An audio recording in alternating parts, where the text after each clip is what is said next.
Hey team, welcome back to Ross Spec. While I sit here turning the timer off because this lap is not going to be fast, I'm pondering how I got here. And you know, what we need to do is take a step back to see the unfortunate event that triggered everything.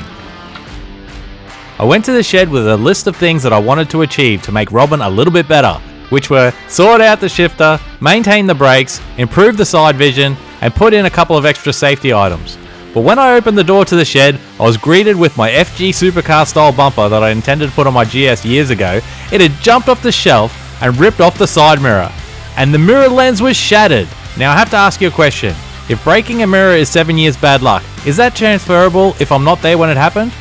Luckily for me, I bought a pair of new side mirrors when I painted the car last year. I ended up only using the one on the passenger side. I've got a spare floating around somewhere, but before we get to that, time to jack her up, put her on stands, and whip off the wheels. An issue I've been driving around for a while is a sloppy shifter. Every now and again when I'm trying to shift from 4th down to 3rd, I'll actually catch 5th. The T5 has a nylon bush internally at the end of the shifter that over time wears out or completely breaks down. My center console is already gone. First step to getting to the bush was to remove the metal ring and the floor boot. The hole in the floor is nowhere near big enough to get to the front bolts that hold the shifter in. I had to make some more room. With the gearbox out of the car, taking the shifter off would be easy. And being purely track car, I thought for a moment about making 2 extra holes to access the front bolts and then cover them with grommets later. But I decided to do it the proper way. So I crawled under the car and loosened the gearbox crossmember bolts as far as I could while still leaving a couple of threads in. This tilted the back of the gearbox down and made some extra space between it and the tunnel. Unfortunately, there still wasn't enough room to go in through the top, but the front bolts could be accessed by reaching up from underneath and around the gearbox, and I found that there was the best access if you had the handle of the spanner facing towards the front of the car. With the front bolts out, I could remove the rear bolts and take out the old shifter. Well, look at that! The old nylon bush is still there. I kinda wished it wasn't. It had pretty much plastic welded itself into place. It took me ages of scraping and banging and tugging, but I finally got it out. Not in one piece, but I'm going to replace it with a brass bush. Look at this on the end, nice and tight. But I'm not going to stop there. Since the original shifter is out to replace the bush, I'm going to double down with a snazzy eBay ShortShifter as well. These come complete with adjustable stops and choices of stiffness for the centering springs. But before that goes in, I need to clean up the old surface. Put in the brass bush, and then lay down some RTV to seal it. With all that done, I could offer in the new shifter. I had originally pre-installed the shifter stops, but it wouldn't go through the hole with them in. But after I removed them, I could sit it into place. The shifter came with new Allen-headed bolts, but due to the space constraints, I decided to reuse the original bolts because I could get my ratchet spanner easily in there. With that button down, I could retighten the gearbox crossmember bolts. At this point, I was going to install the shifter stops, but they wouldn't fit under the original boot and ring. So for now, I decided to leave them out. The shortcoming of the eBay shifter is the thread for the shift knob is different to the original.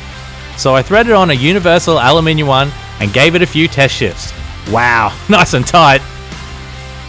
Next up, it was time to overhaul the brakes. Triggered mostly because I must have hastily thrown on the rear calipers when we changed the diff over. The pad on the right hand side mustn't have been clipped into the caliper properly because it's been spat out. Luckily there isn't too much room for it to move. It's still trapped in there, and the only indication I got in the car was a slightly longer pedal travel. But when I took off the caliper and removed the affected pad, you can see where it was rubbing in the wrong position. But I'm not going to just do the rear, I'm going to do a full set all round. I'm using Bendix Ultimate Plus pads. I originally bought these because I was happy with the price, but I found them really good. They take the work I'm throwing at them and I haven't experienced any fade. If the car was heavier and or had more power, it might be a different story. But for this application, they're great. Prior to removing the caliper, I loosened off the bleed nibble to make it easier to push the piston back. Then I could install the new pads, check that they were in properly this time, and reinstall the caliper. The rear pads that I'm taking out were actually RDA Reds that I had lying around when I changed the brakes. All things considered, they've survived really well. I remember when I put the factory FPV Brembos on the GS. After one track day, the pads were stuffed. the sides of the pad material were blowing out and the whole surface of the pad had cracks in it. I fixed that by using Ferodo DS2500s from that point, but I don't need anything that fancy here. After I did the same for the left hand side rear, I could move on to the front. With the front caliper off, I quickly found out that it was too heavy to hold and get enough force on the tool to push the pistons back. I had to get a bucket to help hold the caliper, but in the process I made a mess everywhere. After a bit of a cleanup, I could put the new pads in and bolt the caliper up. If I do a bit of comparison here of old versus new, I got my money's worth out of them. I probably should have changed them out a bit sooner. If I'd left them in, they definitely would have gone metal to metal before the end of the day was out. The front pads have always been the Bendix Ultimate pads, and like the rears, the surface is good too. With new pads all round, it was time to flush the whole brake system. I removed most of the old fluid from the reservoir and filled it up with some new Penrite Racing 600 brake fluid. Then starting from the furthest away from the master cylinder, which is actually the right hand rear due to the path of the brake lines, I started sucking through the old brake fluid, remembering to keep an eye on the reservoir to top it up. I then moved around the car, getting closer to the master cylinder with each step. Last step was, even though everything was already tight, double check the bolts I'd removed were torqued to spec. Now it's time to sort out the side vision on the car. I've had this problem for a while now. When I approach turn 2 at QR, because it turns back on itself, I actually have to look through the side window to sight the exit. With the tint the way it is, peeling and bubbly, I actually couldn't see where I was trying to look at. Time to remove the tint. I did it by just going at it with a glass scraper, but definitely don't do it the way I did the passenger door. Here I pulled off the bulk of the tint first, then started scraping the residue. On the driver's side, I left the tint in place and just started scraping. It came off so much easier this way. The difference between 10 minutes on one to 1 hour on the other. Either way, once it was all scraped down, I used some window cleaner and then touched up the spots I missed. And while I was on the door, I could fit that new mirror that the bumper took out on me. Last but not least, I decided it was time to install a fire extinguisher. I came across this KAP Industries kit that bolts straight into the existing seat frame. While Robin doesn't have a passenger seat, she still has the threaded holes. The kit does state that the original seat bolt washers need to be notched to fit, and it was true to its word. But rather than go down this path, since it's only holding the bracket, I bought some new 7/16 inch bolts and mounted the extinguisher in place. Actually, I already said last but not least, but this is definitely the last thing. Since the old tyres were about a year old, I decided it was time for a new set, stickers and all. With all the work done, it is now time to test them out on the track. My best time so far on the sprint layout is 1 minute flat, but the first session was not about setting any times, it was more about feeling the car out and bedding in the brakes.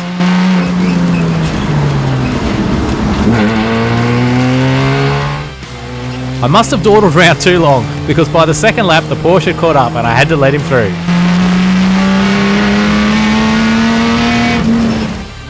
Actually, last time at the track I noticed that when I was getting to the end of the main straight, as I was hitting the bumps, the car was slightly cutting out.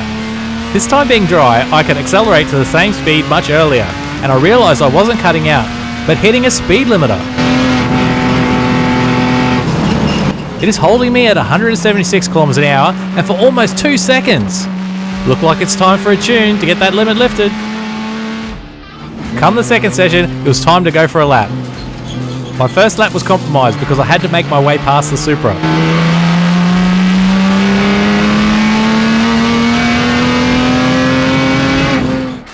But after that, I could have a crack.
.9.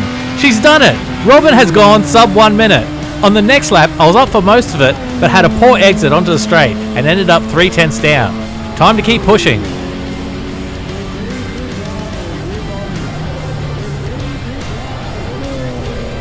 Ah dear, here we are again. I guess I was pushing too hard. There's a lame spin too.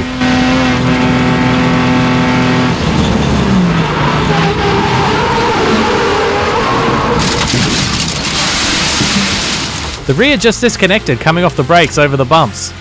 Some good did come out of it. I got to test my toe strap. And because the car was now full of kitty litter, the recovery driver told me to run down the full back straight to shake it all out. I haven't run on the national circuit in ages. It was nice to go for a lap down there even if it wasn't at pace. The third session was an absolute shocker. When I put the harness on, I can't reach the door if it's open. And if I close the door, sometimes the harness clasp gets stuck between the seat and the door.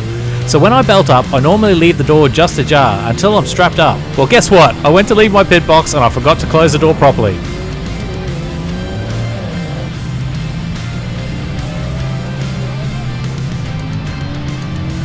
Luckily, the crew in the pit lane could close the door for me. But out on track, Robin was not going any faster, mostly because the clutch was starting to slip. The irony! Now I need to pull the gearbox to change the clutch. Changing the shifter would have been so much easier with it out. At the same time, I might get the tailshaft balance too, because I know these E-Series have a problem with vibration at high speed. Back in my younger days, I actually blew the extension housing on my old boy's EF XR6 that was pretty much new at the time, testing that out. Sorry, Dad. While I should be happy because I finally got Robin into the sub 1 minute, I'm a bit frustrated. There was definitely more there, and I can only dream of what could have been possible.